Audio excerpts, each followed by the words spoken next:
Mesdames, Messieurs, bonjour. Remue-ménage qui reçoit aujourd'hui le député Seydou Diouf, ancien président de la Commission des lois et actuel président de la Commission des finances et du contrôle budgétaire. Merci honorable d'avoir répondu à notre invitation. Merci Binta. Nous recevons également avec plaisir l'ex-députée Hélène Tine, parlementaire de la 12e législature, coordonnatrice du mouvement pour un Sénégal d'éthique et de travail M7. C'est bien ça? Bien sûr. Bonjour Merci Binta. d'être venu, honorable. Bonjour Binta, bonjour Président. Bonjour ma sœur. L'on s'achemine vers le marathon budgétaire dans une assemblée nationale où le règlement intérieur a été réformé. Est-ce que cette révision, honorable député Seydou Diouf, obéissait à des directives soit de l'UEMOA ou même de l'exécutif comme l'ont déploré certains anciens députés dans la presse? Non, je pense que c'est une révision qui obéit beaucoup plus à la logique de fonctionnement de l'Assemblée. Ça ne provient ni de l'exécutif, ni de l'UEMOA. Et je prends ma sœur, la présidente Hélène Tine, à témoin. La 12e législature avait entamé ce processus de révision du règlement intérieur. Puisque si on prend l'exemple du marathon budgétaire, comme vous dites si bien, c'est un marathon qui se déroulait en 3 étapes. L'étape d'une commission technique, la commission des finances et la plénière. Ce qui avait été constaté dans un environnement où le délai constitutionnel pour l'examen de la loi de finances est un délai contraint de 60 jours, avec une obligation de respect d'un délai de 10 jours de lecture du budget, ça veut dire donc que l'Assemblée a 50 jours pour voter la loi de finances. On s'est rendu compte que dans la mise en œuvre de cette mission, l'Assemblée nationale avait plus des débats redondants. Les débats qui se posaient en commission technique étaient les mêmes qui se passaient en commission des finances. Et c'est pourquoi nous avons dit qu'il était venu de rationaliser, le temps de rationaliser tout ça. La commission des finances et la commission saisie au fond. Les commissions techniques qui étaient saisies sur la première étape étaient des commissions saisies pour avis. Et donc, le rapport introduisait le débat en commission des finances. Nous nous sommes dit que le moment était venu pour mettre à profit ce temps et tenant compte également de la nature du budget tel dans sa structuration aujourd'hui qui a connu une mutation avec l'avènement des budgets programmes, qu'on pouvait instaurer le principe de ce qu'on a appelé la commission élargie. Autrement exprimé, la commission des finances élargit ses travaux à la commission technique. Et moi-même, je suis en train de l'expérimenter en tant que président de la commission des finances et du contrôle budgétaire. On élargit nos travaux et je travaille en relation avec le président de la commission technique. Je co-préside avec le président de la commission technique compétente.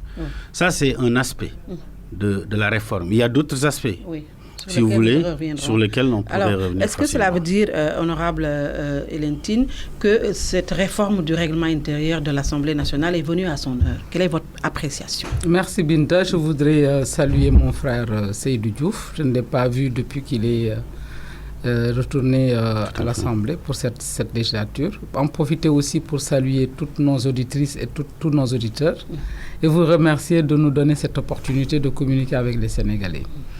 En fait, je suis convaincu avec lui qu'il y a nécessité de faire des réformes du règlement intérieur de l'Assemblée nationale. Ça, c'est une conviction partagée. Pourquoi? Parce que pendant 5 ans, nous nous sommes heurtés à beaucoup de difficultés, de gap dans ce règlement intérieur pour permettre à l'Assemblée de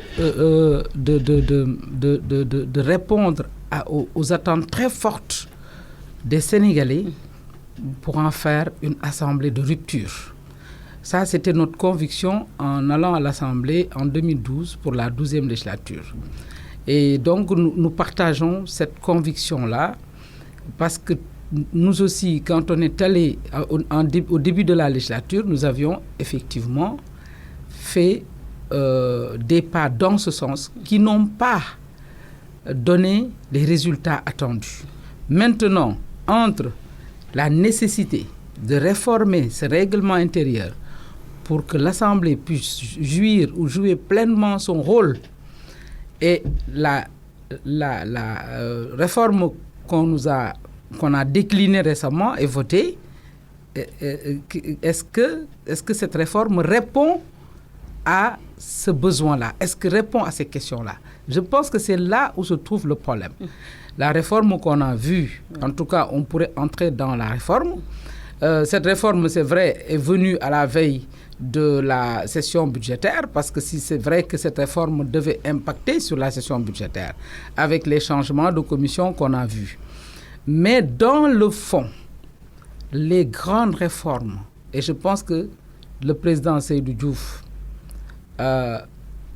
sera en phase avec moi dans ce sens, parce que moi, lors de la 12e législature, j'ai assisté à plusieurs ateliers de renforcement des capacités des nouveaux parlementaires que nous étions, qu'il a eu l'honneur, en tout cas avec beaucoup de pertinence, beaucoup d'expertise, d'animer, lui et le professeur Ismaïla Madior Fall, qui avait fait à l'époque un diagnostic complet de la situation de l'Assemblée nationale avec les points sur lesquels il fallait travailler pour faire de l'Assemblée une assemblée de rupture suite à ce qui s'est passé le 23 juin devant l'Assemblée. Donc c'est ça, ça veut dire c'est le contenu de la réforme, les attentes et le contenu actuel de cette réforme, je pense qu'il devrait faire l'objet d'examen approfondi. Oui, justement, honorable Seydou Diouf, quel est l'impact positif de cette réforme du règlement intérieur de l'Assemblée nationale?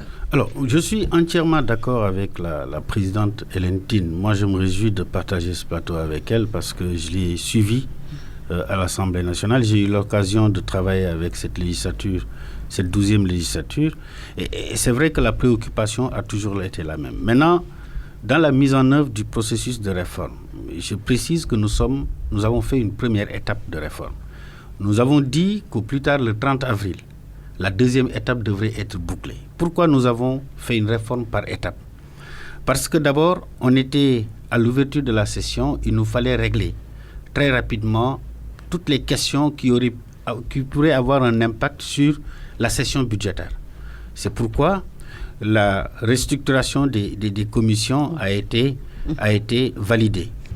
C'est pourquoi la modification de la procédure d'examen de la loi de finances a également été prise en compte et nous y avons intégré l'outil d'évaluation des politiques publiques qu'il fallait intégrer dans la réforme du règlement intérieur, puisque c'est une nouvelle attribution constitutionnelle issue du référendum de mars 2016. Il fallait donc que l'Assemblée se dotât d'un outil qui lui permette de procéder à cela. Maintenant, qu'est-ce qui va se passer après? Ce qui va se passer après, et je dois préciser ici, que dans le processus de la réforme, nous avons eu une réforme consensuelle. Moi-même, en tant que président de la commission des lois à l'époque, j'ai présidé le groupe de travail et j'avais tenu, sur la base du mandat que le président de l'Assemblée nationale m'avait donné, j'avais tenu à ce que tous les groupes parlementaires et les non-inscrits se retrouvent dans un même groupe de travail et nous avons travaillé en groupe de travail. Et c'est pourquoi il y a eu l'unanimité dans l'adoption de cette réforme. Et pourquoi? Parce qu'il y a des questions qui forcément seront des points de cristallisation. De crispation d'ailleurs, j'allais dire, quand on parle de réforme du règlement intérieur, du point de vue de la gestion du temps de parole, du point de vue du déroulé des séances. Donc nous nous sommes dit, dans un premier temps, tenant compte de l'urgence, on s'attaque à ces questions qui impactent sur le budget, on travaille à trouver le consensus. Dans un second temps, après le budget, le groupe de travail doit continuer à faire son travail pour aboutir à une réforme beaucoup plus grande, telle que la présidente Hélène Tine le souhaite.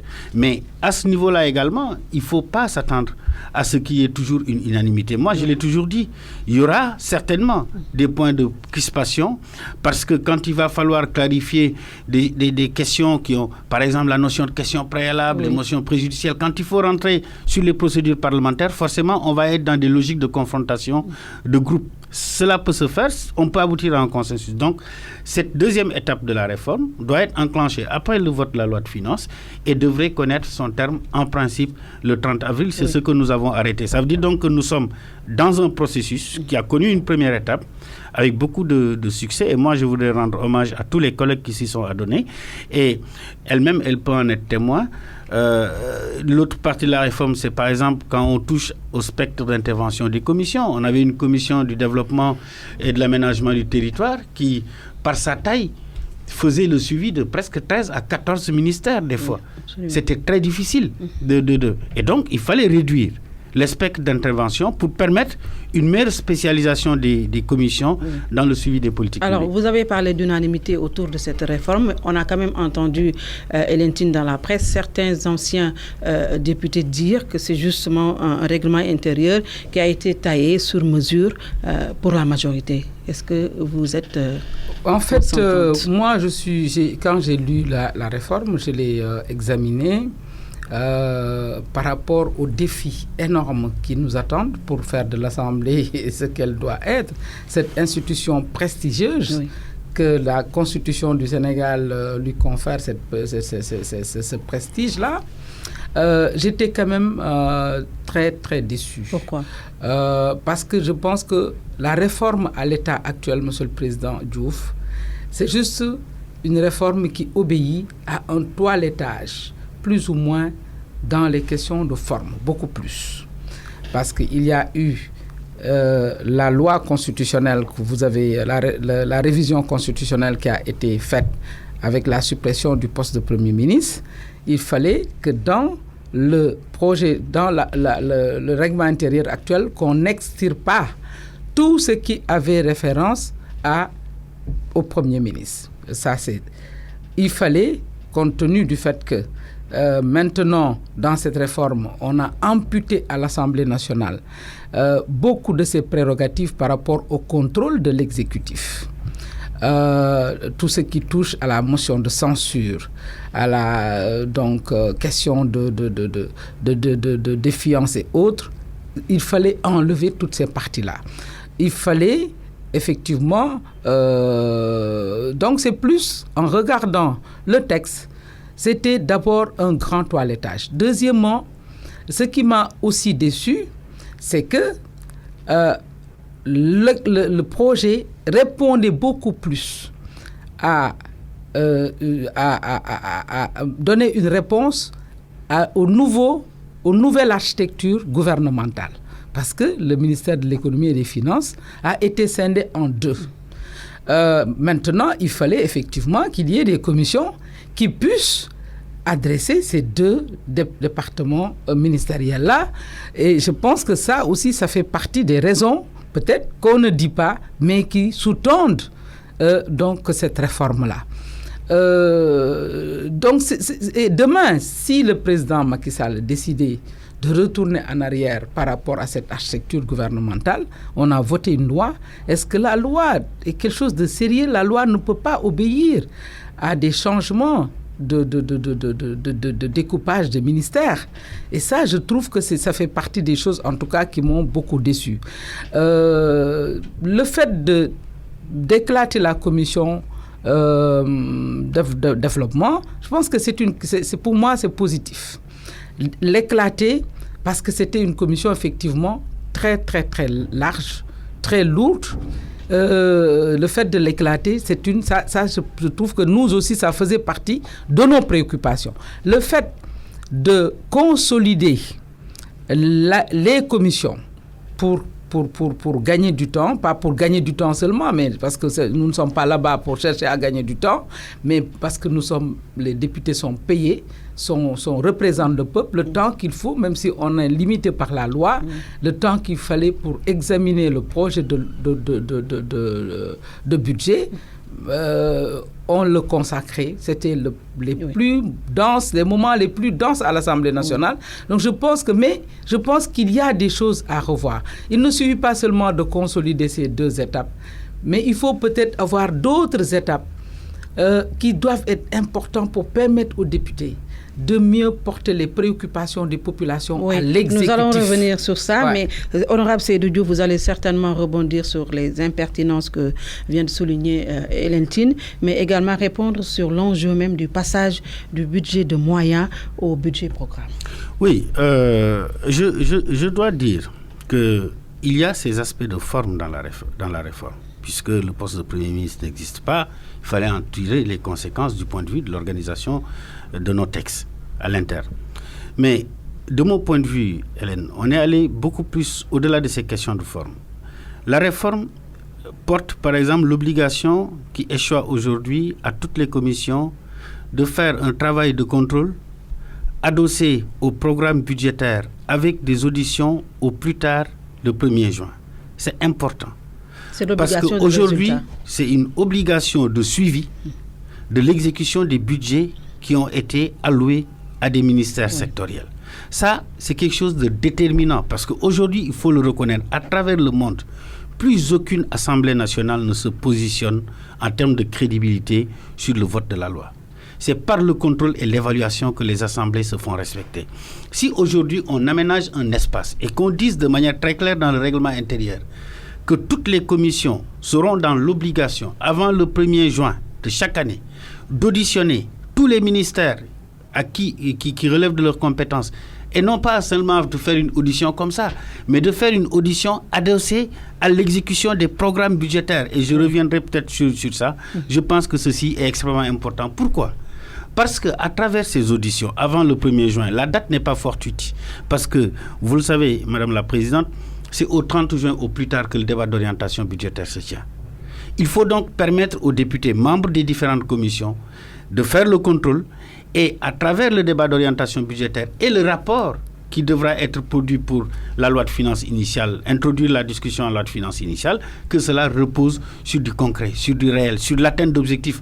Parce que le format de budget que nous avons adopté, c'est un budget programme. Oui. C'est des actions qui sont envisagées, c'est des objectifs qui leur sont assignés et c'est des indicateurs qui sont donnés, quelquefois des indicateurs quantitatifs, voire qualitatifs. Ça veut dire donc que le spectre d'intervention de l'Assemblée sur le contrôle va être beaucoup plus précisé.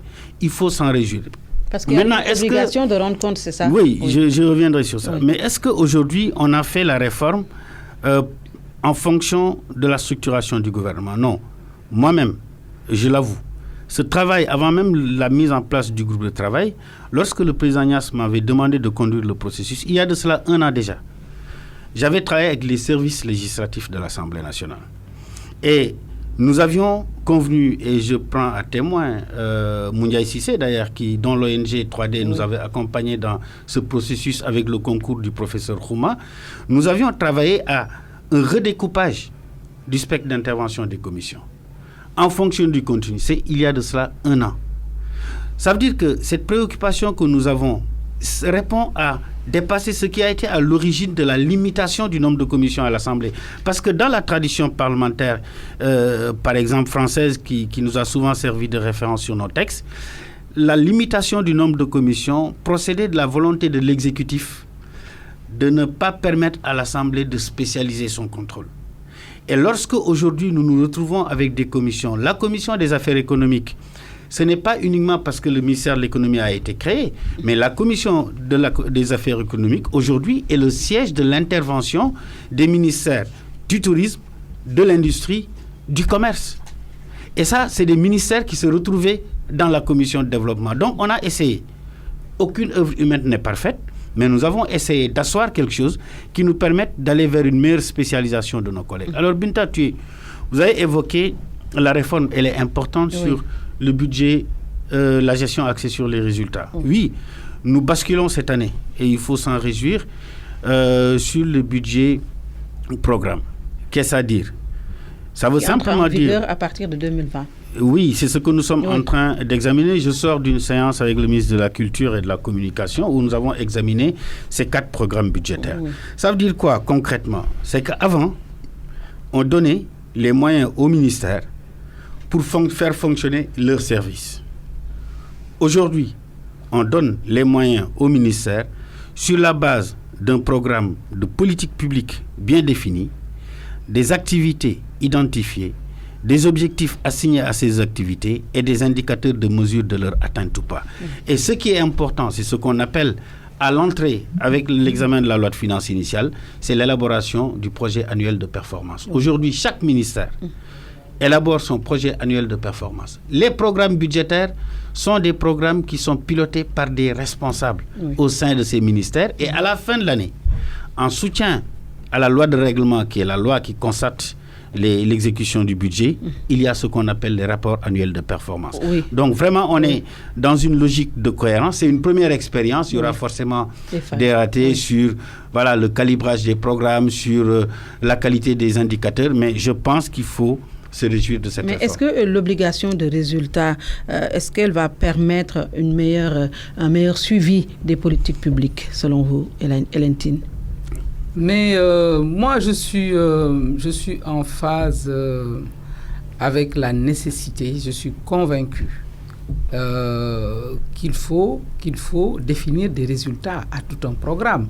Parce que moi, j'ai travaillé dans une organisation, l'Agence canadienne de développement international, qui a été l'une des premières à parler de la gestion axée sur les résultats. Et ça, c'est depuis les années 90. Absolument. Ça fait plus de 20 ans. Ça veut dire que nous sommes même en retard par rapport à beaucoup sur ce plan-là. Donc, on ne peut pas mesurer tout simplement parce qu'on a l'habitude de nous dire on a un budget de 4 000 milliards, on a franchi un gap énorme, mais ça, c'est un intrant, comme on l'appelait. C'est un intrant, le budget. Maintenant, tu peux mettre 4 000 milliards, et maintenant, quels sont les résultats vraiment atteints à la fin de l'année à travers ces ressources publiques qui sont données au ministère. Donc, les mécanismes à mettre en place, et je pense que de toute façon, le budget programme est un engagement communautaire que le Sénégal a pris, donc le Sénégal ne peut pas se dérober. Maintenant, est-ce que l'architecture de l'Assemblée nationale, est-ce que la loi qui réglemente le fonctionnement de l'Assemblée nationale permet, ici, au moment où l'on parle, maintenant, tout de suite et maintenant, de faire face à ces défis-là? Moi, je n'en suis pas convaincu. Pourquoi? Vous dites que c'est un processus qui démarre, vous avez augmenté les commissions, le président vient de faire, mon frère, le président Diouf, vient de faire référence à la France, où il n'y a que 8 commissions, alors qu'ici, on en était à 11. On passe à 14. Maintenant, on passe à 14, 3 de plus. Est-ce que c'est budget du bord? Est-ce qu'il n'y a pas des commissions? Vous le savez, je le sais, il y a des commissions qui n'ont jamais rien produit, qui ne fonctionnent pas. Comme quelle commission? Qui sont là, il le sait, même s'ils ont des mandats précis. Je prends l'exemple de la commission comptabilité et, contrôle et comptabilité. Mais c'est une commission qui devrait pouvoir contrôler l'exécution du budget de l'Assemblée, comme l'Assemblée a la charge de le faire pour l'exécutif. Et aujourd'hui, cette commission, malheureusement, n'a jamais fonctionné. Même Ismaïla Madior Fall l'a souligné dans ce rapport qu'il a eu à faire, le diagnostic du Parlement sénégalais, que c'était une commission qui ne servait à rien. Il y a la commission délégation qui est là, qui a des prérogatives, mais qui n'a jamais rien produit. Nous, quand on est venu, on n'a pas trouvé une seule ligne déposée par cette commission. Il y a d'autres commissions. Moi, je pense que il faut aussi avoir le souci de rationalisation, comme c'est le président lui-même qui l'a dit. Ça, c'est un problème, les commissions. L'autre question, et même ces commissions, les moyens qu'on leur donne pour que ces commissions travaillent ne partent pas au travail des commissions. Tu le sais, je le sais, c'est des ressources qui sont données par l'Assemblée, si c'est ce que se faisait lors de la 12e législature, 1 million par mois qui est partagé entre les membres du bureau de la commission. Oui. Les commissions, pour qu'ils puissent aller faire le travail sur le terrain, mais sont obligés d'aller chercher des partenariats avec la société civile, avec des ONG. Mais ça aussi, par rapport, ça peut impacter sur l'image du Parlement. Ça, c'est un problème. Il y a d'autres questions. Le contrôle du budget de l'Assemblée, c'est une question fondamentale. Aujourd'hui, j'espère que la commission que tu diriges, je m'excuse tu es ma soeur. La commission Nous sommes des familiers. finances. Que cette commission-là va régler ce problème pour que le budget de l'Assemblée nationale puisse passer en commission. Cela a été une de nos récriminations, des questions de fond qu'on a toujours voulu qu'on règle à l'Assemblée. Oui. L'Assemblée examine le budget de toutes Tout l'exécutif n'examine pas son budget. Mais son propre budget n'est pas examiné. Je pense qu'il est bien au niveau placé en de la tant que président du commission des finances pour on répondre peut, il y a d'autres questions. Oui. Il y a la question des ressources humaines. Absolument. Aujourd'hui, tu le sais, je le sais, c'est dans les conclusions de ce rapport. Les députés, qu'est-ce que l'Assemblée a mis en place comme mécanisme d'accompagnement, de soutien aux commissions, aux députés, en dehors des quelques assistants parlementaires qui sont souvent recrutés dans le cadre de programmes comme le programme de 3D et autres, pour accompagner pendant la session budgétaire les députés. Mais si on veut aller vers une gestion axée sur les résultats, vers un contrôle effectif, parce que moi aussi je suis un peu dubitatif sur l'effectivité de ce contrôle, parce que dans le nouvel article, on dit l'Assemblée peut. Sur ça, sur tout ça, est-ce que ce sont des commissions qui ont des incidences financières, le contrôle du budget de l'Assemblée, ce sont... Beaucoup de questions. Oui, beaucoup de questions en tout cas. mais ça ne m'étonne pas de Hélène. Et je me réjouis que nous adressions ces questions. Et moi, je voulais te rassurer nos auditeurs sur une chose. Je l'ai dit, il y a une première phase de réforme. Tu as posé des questions de fond. Et aujourd'hui, quand on regarde la structuration du budget de l'Assemblée nationale, il n'y a pas de ligne budgétaire dédiée aux commissions. Cette question est en voie d'être réglée, puisque la note sur laquelle nous sommes en train de travailler devra permettre au ministère des Finances d'allouer des crédits à l'Assemblée exclusivement dédiés au financement des activités des commissions. Et ça, nous sommes d'accord sur le principe avec le ministère des Finances. Maintenant, on est dans l'expression de ces besoins. Autrement exprimé, qu'est-ce qui va se passer à partir de cette allocation qui va intervenir dans le courant de l'exercice 2020 ? Toute commission qui a une activité, et comme tu l'as si bien dit, ne devra plus compter sur une organisation extérieure pour mettre en œuvre cette activité. Des ressources leur seront dédiées, mais ne seront pas laissées entre les mains du président de commission. Ce seront des activités à financer. Et à partir de là, il appartient à la commission de faire un programme d'activité. Si ce programme d'activité est validé par la conférence des présidents, et à partir de ce moment-là, la questure est dans l'obligation de mettre en place les moyens. Avoir une ligne budgétaire dans le budget de l'Assemblée nationale dédiée à ces questions de fonctionnement de commission est pour moi le corollaire de la réforme et des objectifs auxquels nous assignons aujourd'hui aux commissions. Il en est même des ressources humaines. C'est vrai que nous avons fonctionné pendant longtemps avec l'appui de certains partenaires. Il y a eu l'Union européenne avant, il y a eu d'abord le PNUD, ensuite l'Union européenne, l'ONG 3D. Avec l'ONG 3D, il y a eu une évolution puisque les assistants que nous avons présentement sont les assistants qui sont avec nous depuis 2 ans maintenant, depuis le début de la législature, avec l'appui des États-Unis. Mais aujourd'hui que leur mandat arrive à terme, leur mission arrive à terme, on est dans une phase de réflexion sur comment pérenniser. Et dans la même veine, le ministre des Finances, nous en avons parlé, va mettre des crédits pour le fonctionnement des commissions, mais nous aussi, nous allons estimer nos besoins en ressources humaines pour avoir des moyens additionnels dans le budget de l'Assemblée. Pour dire que le problème que nous avons toujours eu à l'Assemblée nationale, c'est qu'on est très exigeant des commissions et de leur fonctionnement, mais on n'est pas tout aussi exigeant sur la taille du budget, sur le volume des crédits affectés à l'Assemblée nationale. Tu as été député, tu le sais, tu sais qu'en grande partie, le budget de l'Assemblée nationale, quand on sort les salaires, quand on sort les salaires, les frais de mission des représentations statutaires de l'Assemblée dans les organisations parlementaires au niveau Afrique sous-régional, régional, continental et mondial, il ne reste pas grand-chose. Les fonds politiques du président ? Mais ça, c'est une institution de la République. Je dis une institution de la République. Discrétionnaire. Une institution de la République dispose de crédits spéciaux. Ça, à travers tous les pays du monde, on retrouve les mêmes mécanismes de fonctionnement. Mais quand on fait des réformes, il faut justement des ruptures par rapport à tout ça. Non. Oui. Ces montants-là sont des montants qui permettent au président de l'Assemblée, en tant que président d'une institution, de réagir sur la base de sollicitations dont l'institution fait l'objet.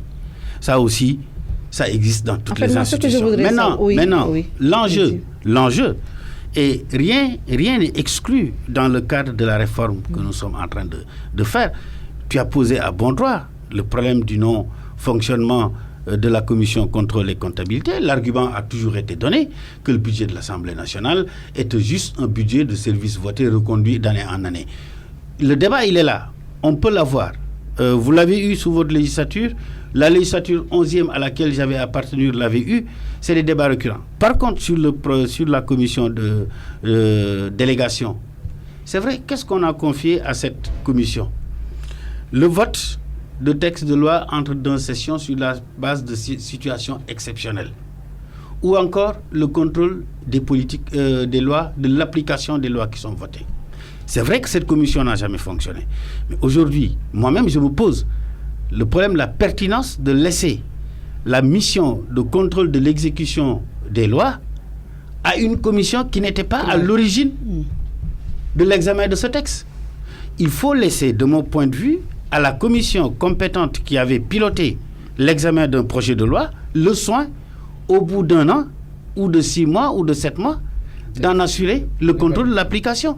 Ça, c'est beaucoup plus cohérent. Et donc, pour dire que sur ces questions-là, je pense qu'on peut trouver des points de convergence. Il n'y a pas de tabou sur la réforme. Maintenant, une assemblée qui a fonctionné pendant longtemps aussi, qui a souvent été rétive au changement, pour la changer, il y aura toujours des résistances. Donc, est-ce que vous pensez que ces réformes, Hélène, vont apporter des ruptures tant attendues pour ne pas faire comme durant la 12e législature, qui a été tellement critiquée? On a même entendu un ancien député dire que la 12e législature était la législature la plus nulle, pour ne pas citer M. El Hadji Diouf.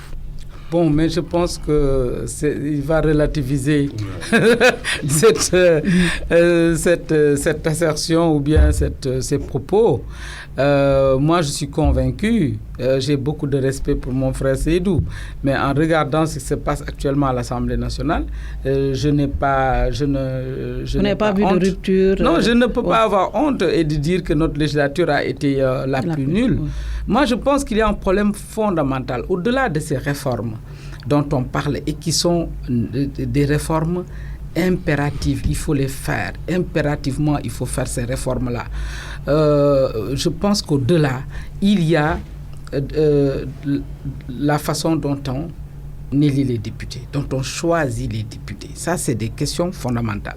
Moi, la coalition à laquelle j'ai appartenu lors de la présidentielle, dans le projet de programme, mais il y avait de grands changements par rapport au mode d'élection des députés. Il faut revoir cela. Et je pense que Ismaïla Madior Fall, en personne, dans ce document-là, il avait mis l'accent sur le mode d'élection des députés, c'est-à-dire les critères d'élection des députés, le profil des députés. Ça, c'est un problème fondamental. L'autre problème fondamental... Qui est en train d'être pris en compte par le dialogue politique. J'espère, oui. Parce que pour l'instant, c'est pour les maires. On a dit que le maire sera élu au suffrage universel direct. Oui. Maintenant, ils sont en train de réfléchir sur... Parce que je pense qu'il faut qu'on avance. Il faut que cette démocratie-là, il faut que notre génération puisse au moins marquer la démocratie sénégalaise par des avancées. L'autre question fondamentale, et ça, si on ne le règle pas, l'Assemblée sera toujours subordonnée à l'exécutif. Tout le monde le sait. C'est que dans le règlement intérieur, il y a des dispositions qu'il faut réviser, qui verrouillent complètement pour que l'Assemblée ne puisse pas exercer pleinement ses prérogatives donc législatives. Il y a le filtrage qui est opéré au niveau de la conférence des présidents quand on dépose une proposition. Parce qu'une assemblée qui ne peut pas avoir d'initiative des lois, vous avez dit tout à l'heure, aujourd'hui, ce n'est pas seulement par le vote des lois que les parlements vont se distinguer, mais les parlements se distinguent par le contrôle, mais par des initiatives qui sont des initiatives vraiment pertinentes en termes de propositions de loi et autres. Les seules propositions de loi que j'ai vues, d'autant plus qu'aujourd'hui, il n'y a plus de rencontres trimestrielles avec le gouvernement, ça, ce n'est plus dans le dispositif. Il n'y a plus de déclaration de politique générale. Il faut déverrouiller partout où les parlementaires, en tout cas le Parlement, est obligé de recourir à l'exécutif pour pouvoir exercer ses prérogatives par rapport à l'initiative, avoir une initiative législative pour pouvoir faire un amendement, pour pouvoir, en tout cas, il faut déverrouiller dans ce texte, dans le règlement intérieur. C'est bien beau de dire, OK, on va revoir. Je suis d'accord que les commissions aujourd'hui, on n'avait pas besoin de les augmenter. La commission de délégation devrait pouvoir disparaître. Une commission qui, depuis 1960, que l'Assemblée existe, je ne sais pas si la commission existe depuis lors, n'a pas fonctionné. On la garde pourquoi? Si on dit que le budget de l'Assemblée nationale, et je ne suis pas d'accord, si on peut sortir 50 millions de fonds politiques pour le président, si on peut se permettre des questeurs, combien ils gagnent, président? Non. Moi, alors, je connais le salaire du questeur, je ne connais pas autre chose. Non, alors, donc moi je dis, on nous dit, on sort le salaire des députés, c'est des trucs de fonctionnement. Non, je regrette. Est-ce qu'on a recruté les meilleurs profils en termes de ressources humaines pour que l'Assemblée puisse pleinement, qu'on puisse accompagner les députés? Donc, moi, je pense qu'il y a des questions, tant que vous ne les déverrouillez pas dans le règlement intérieur de l'Assemblée nationale, on aura beau faire des réformes pour avoir des commissions pertinentes, fonctionnelles et autres qui vont faire des rapports, etc. Si on ne peut, et qu'on puisse aussi, les dispositions de la Constitution, moi j'étais choqué de voir que dans le nouvel article, je pense 48, je ne sais plus de votre projet, on a dit que les commissions peuvent convoquer des directeurs généraux. Avant, on disait vous pouvez convoquer les ministres, vous pouvez convoquer. J'ai l'impression qu'on va à reculons par rapport au... En tout cas, on vous a entendu, vous, Hélène, le dire souvent que c'est une assemblée, la vassalisation, dénoncer ce que vous appelez la vassalisation. Par l'exécutif. Qui est à la solde de l'exécutif. J'espère que cette 13e législature n'est pas dans ce cadre. Ah oui, mais c'est la continuité. C'est la continuité. Je pense que ce discours, on l'entendra de tous les hommes politiques au gré du changement de majorité. Pourquoi? Pour la bonne et simple raison que la structure de nos institutions obéit à une logique de fait majoritaire. C'est ça la vérité. Vous êtes sénégalaise, Binta. Oui. Vous avez vu tous les présidents, quand ils finissent de gagner une élection, qu'est-ce qu'ils disent? Souvent, ils ont même tenté de diriger la liste pour des élections législatives. Donnons au président une majorité pour gouverner. Oui. C'est la logique majoritaire de nos institutions qui fait que lorsqu'un président de la République arrive, il est élu, il est à la fois chef de la majorité gouvernementale et il est chef de la majorité parlementaire. Je vous renvoie au propos de François Mitterrand. Élu le 10 mai 81, il a dit « Les Français m'ont donné la majorité pour gouverner ».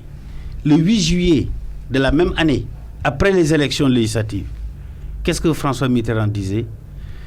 Après m'avoir donné une majorité pour gouverner, voilà que les Français viennent de me donner une majorité pour délibérer. Est-ce que vous voulez confirmer la charte de l'action gouvernementale, que la majorité est à la solde de l'exécutif? La charte de l'action gouvernementale seront mes engagements. Mes engagements seront aussi la charte de votre action législative.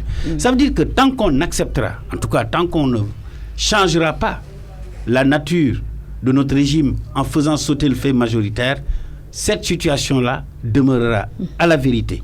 Maintenant, pour autant, l'Assemblée doit pouvoir s'aménager des espaces. Il y a des choses sur lesquelles je suis d'accord, parce que au-delà de mes fonctions présentes, moi, je suis dans une réflexion permanente sur les questions parlementaires. Quand Hélène le dit, un des verrous sur les propositions des lois, c'est la disposition qui veut que lorsqu'on fait une proposition de loi, il faut l'envoyer au président de la République qui doit donner son avis. J'estime que cette disposition, aujourd'hui, doit sauter. Vraiment. Parce que ça n'a pas de sens. Si même, quand bien même on voudrait recueillir l'onction du président de la République, il a une majorité parlementaire à l'Assemblée nationale. Ça veut dire donc qu'on a dans notre disposition. Maintenant, il ne s'agit pas quelquefois de toucher simplement des questions liées au règlement intérieur. Parce que les verrous, par exemple sur le budget, sur les initiatives législatives, à la fois sont des verrous d'ordre législatif, mais ça peut aussi être des verrous d'ordre financier. Or, la Constitution limite le pouvoir d'amendement des députés. Oui. Ça aussi... Pour faire des propositions de loi. Qui ont une incidence financière. Oui. C'est une limitation du pouvoir d'amendement du député que nous retrouvons dans notre Constitution de manière constante. Parce que notre Constitution habilite le gouvernement à définir la politique publique et à dire les moyens qu'il lui faut pour pouvoir atteindre ses objectifs. Et tant qu'on quand on laissera ces dispositions exister, bien sûr, les initiatives parlementaires seront adoucies. Il faut un changement constitutionnel. Il faut un changement constitutionnel, mais est-ce qu'il faut y aller? Moi, je ne le pense pas, à titre personnel. Parce que je veux laisser l'entièreté de la responsabilité de la définition de la politique publique et de la définition des moyens pour atteindre ces objectifs de politique publique au gouvernement. Et moi, me retrouver en tant que parlementaire dans ma posture de contrôle et d'évaluation de l'impact de ces politiques publiques sur les populations. C'est ma lecture des choses. Ça peut être une lecture qui n'est pas partagée par d'autres, mais on est en démocratie, on l'accepte. Donc, c'est pour dire donc que il y a encore beaucoup de problèmes à régler à l'Assemblée nationale. Mais comme je dis, on entame un processus et ces questions-là ne seront pas toutes adressées par la présente législature. Parce que le contexte politique aussi, il change. Les exigences du citoyen par rapport à l'Assemblée nationale commandent aujourd'hui que nous ayons une Assemblée nationale qui soit à la hauteur des attentes. Mais il ne faut jamais l'oublier. Oui, vous avez adressé la question du mode de scrutin. C'est un débat. Mais faut-il faire un mode de scrutin, par exemple, qui dise que tous les députés soient élus dans une circonscription départementale? Ça a du mérite, de la clarté, mais ça a un inconvénient. C'est l'absence de la pluralité dans l'expression politique au sein de l'Assemblée nationale, parce que la tendance sera d'avoir, surtout dans nos démocraties, où le parti majoritaire très souvent est tentaculaire, ce serait en réalité d'avoir une opposition très faiblement représentée parce que le mode de scrutin y incite. Ça aussi, il faut toujours réfléchir à un système d'équilibre, comme on dit, du check and balance. Il faut être toujours dans une logique d'équilibre par rapport aussi. Maintenant, est-ce qu'il faut également dire que pour être député, il faut avoir tel niveau d'études? Attention, on est dans un système démocratique. On est dans un système démocratique et la représentation des populations à la base, qui est l'essence même du régime représentatif, ne dit pas forcément qu'il faut être un intellectuel ou bien diplômé de temps pour pouvoir représenter ces populations. Je donne souvent l'exemple de notre doyen au Parlement, le doyen Sosegnan, qui n'a jamais été à l'école française, mais qui a toujours été imbattable sur les questions agricoles. Il était député de la région de Diourbel. Le vieux Madiop Dialé de Darou-Moussi, du département de Kébémer, la même chose. En réalité, ce qui se passe, ce n'est pas un problème d'instruction. C'est un problème de l'approche que la personne a de sa fonction. Hélène, toi, je ne t'ai jamais entendu dans des débats de bas étage. Ce n'est pas parce que tu es intellectuel. C'est le rapport que tu entretiens à ta fonction et à ton engagement politique.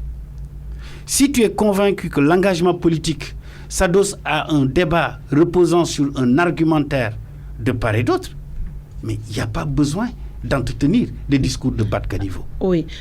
Cette révision du règlement intérieur de l'Assemblée nationale, c'est dans un contexte de report des élections locales, reportées 2 fois.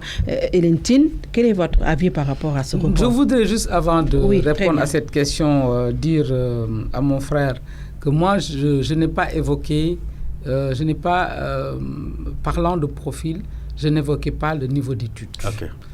Parce que ça, c'est les populations qui élisent. Si on a un système d'élection qui leur permet de s'exprimer, de choisir, de faire un choix pertinent, qui vont régler ce problème-là.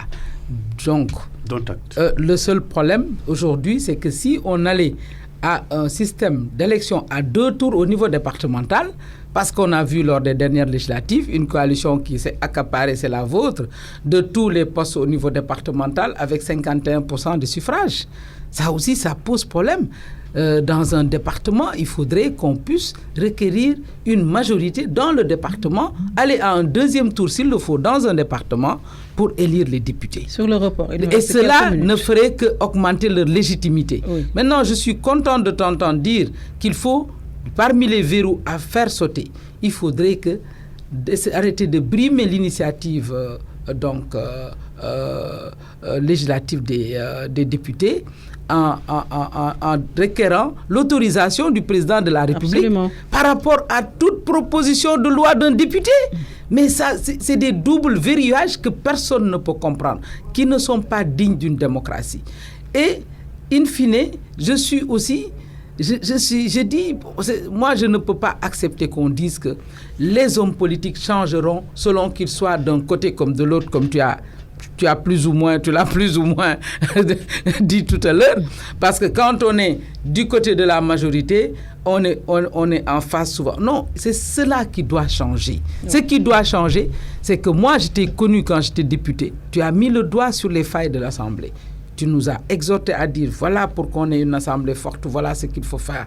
Beaucoup de leçons aujourd'hui, beaucoup de questions sur lesquelles on bloque. Tu fais partie, toi, Ismaïla Madior Fall et les autres, qui nous disaient, pour relever l'assemblée, il faut ça. Maintenant, que vous êtes au cœur du système. On essaie. Sur le report, non, c'est important.